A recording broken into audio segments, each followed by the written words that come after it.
I am so impressed how the Chefstemp Breezo fan works when it is paired out to that S1 that the channel went out and purchased a brand new Weber Kettle. So this show is going to be a few fold. Number one, I'm going to show you how to take it off the old kettle, put it on the new kettle. I will get through that real quick, as I am telling you, it is simple to do. Number two, I've got one kick butt recipe for you guys, as we are going to do up a pepper tomahawk steak. And also, I am going to touch a little bit on the Chefstemp ecosystem. I want to show you how to run this whole setup with zero electricity, as there has been some questions on that down in the Facebook groups. So we will touch on all that, and I will have this whole show broken up into the timeline down below, so you can jump ahead if you've already know how to install it on the kettle. You can jump right to the recipe. If you want to check out the Chefstemp ecosystem, you can jump right over there. So what I want to do here is let's jump right into that install, and let's start the show.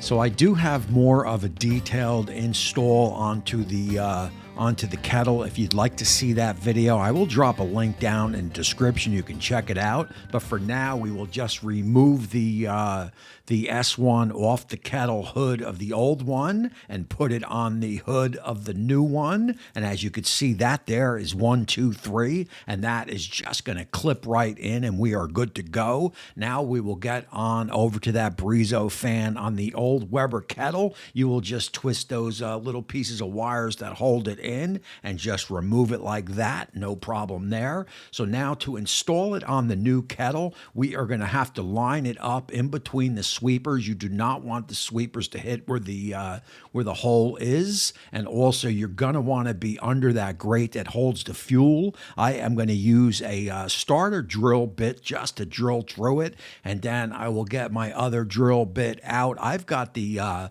proper drill bit links right to Amazon if you want to pick them up. That is down in the description. And again, this whole install right here is basically 1, 2, 3. It is not hard to do at all, and you are looking at a 1.25 inch diameter hole for that Breezo fan. Then you are just going to clip those wires in, and believe it or not, you are all installed and all ready to go. So the proper way to use your kettle along with that S1 and Breezo fan is going to be in the snake method. And of course, we are talking low and slow here. Getting your fuel and just pouring it in like that is certainly not going to work, as you will lose control of the temp inside the kettle. And for this steak here, we want to keep it at that 160 to maybe 2 1/4, no higher than that. So as noted, we are going to use the snake method, as I will just line the fuel out around on the bottom of the kettle, always staying mindful exactly where that Breezo fan is. The air from the Breezo fan will control the fuel method around the snake, and that is going to give you the perfect temperature. And of course, get your fire starter in, get that torched up. So we will get all that set up, and of course, I will put 2 chunks of cherry wood in. And that right there is all there is to it. Let's turn our attention to that steak. We've got to get that seasoned up, and we've got to get it on the pit. As always, you will get a full ingredient list down in the description on this recipe. That'll be right under the show notes. And to get us started, you are going to get some kosher salt and some fresh cracked black pepper if you've got it. If not, regular pepper is going to have to do. And you are going to get plenty on your steak, and I am talking plenty for what I am going to turn this basic steak into. The more pepper, the better. So yes, I do mean a lot of pepper. And of course, you are going to get both sides, and definitely do not forget those ends. So what I want to do here is I want to take you inside on that Chefstemp ecosystem, and I am going to show you how to work this whole cook with zero electricity.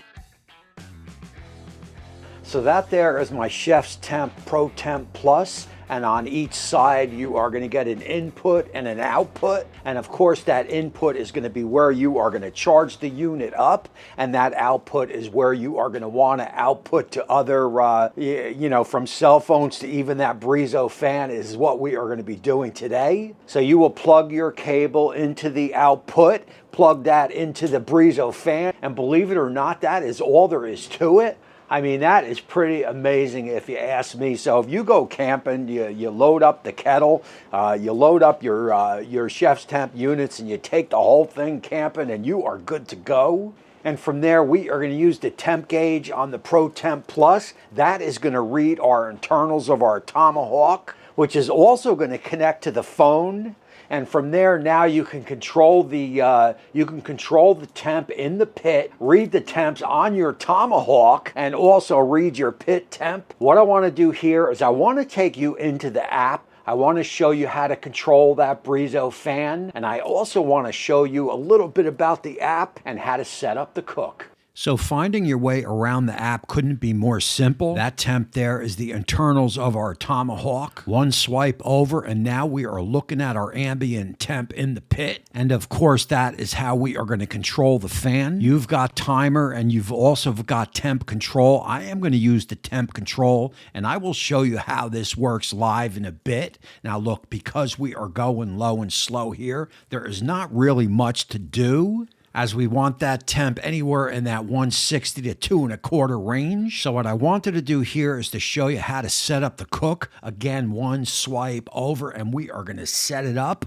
and you are going to choose beef. From there, you are going to choose the temp that you want. I am going to adjust mine. Cheftemp does give you some pre-temps, but you can adjust off that. This is low and slow. I want to bring it up to 94 as I am looking for a medium rare steak. So once the proper temps are reached, it is time to get our Tomahawk on. Now look, once we get that steak on, we can now monitor and control the cook from anywhere in the house. If we've got to run to the store, no biggie there. We can also monitor the cook, control the cook from the store. So we are approximately 1 hour into the cook, and our steak has reached that 94. So before we open up the hood, I just wanted to let you know, as this is very important, on the side of your S1 there is a pause button, and basically what that is going to do, it is going to pause the fan, so you don't open up your hood with the fan running, as it is just going to blow some fuel all over the place. So pause that fan, then open up the hood. And what we are going to do here now, we are going to spin that steak right over that flame, as we are going to look to raise that temp of the pit to get a nice sear on that steak. I want to take you in on a close-up of that Breezo fan, and I want to do it now. You've got two methods in controlling your Breezo fan. One is going to be by time, and the other one is going to be by temp. We are doing temp. As you see, my grill temp is 291. I want to raise it to 293. That is going to start that Breezo fan. Once that 293 is reached, the Breezo fan will shut off. If it goes below, it'll kick back on. If it goes over, of course, it will stay off, and so forth. So let's just stay here and have some fun. There is my steak. Notice I've still got the temp probe in. That is going to help me read the temperatures. I will work to keep it out of the direct flame, although we may hit it a little bit. You just got to be careful. I will make that flame kiss this steak. I will bring it up slowly and with a nice char, and I am looking for a rare to medium rare. We got to hit that temperature. Right now, the ProTemp Plus is telling me we are 93 internal on the steak, and also 322 ambient with that fire hitting the probe. And now look, this is not going to take long. I will play around with this for about maybe 4 or 5 minutes or so. I'll put the cover on. I'll take the cover off. I'll get some direct flame on it. But look, when we get there, I am going to move it to the side because it is time to make up a recipe.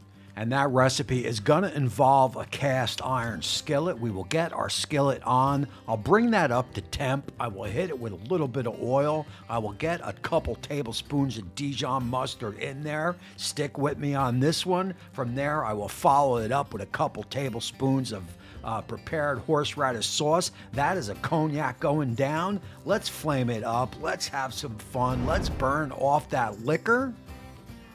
I mean, trust me when I tell you that is a lot of flavor there. And basically what we are going to do here now, because that tomahawk is not going to fit in, we will give it a little bit of a mix. I will get the tomahawk in the flame, hit it with some heavy cream. You know where we are going with this. We got to debone it. We will do that now. And I am telling you, with that pepper, with that, with the cream, this is close to a steak au poivre, but not really. It is just good flavors on this steak. Let's finish out this cook. Let's watch how we mix it in. I am going to get it down into the shack. We will slice it open, see how we did, and close out the show.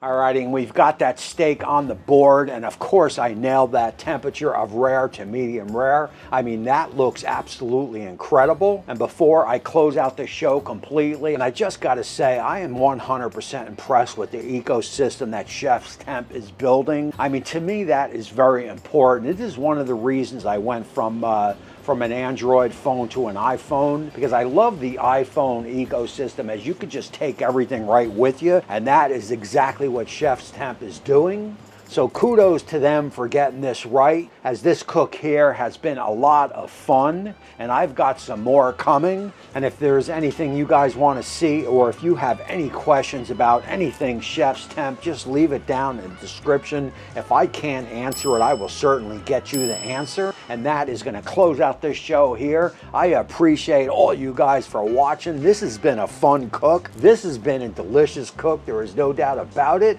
Again, my name is Tommy. I appreciate you all, and until next time, we will see you soon.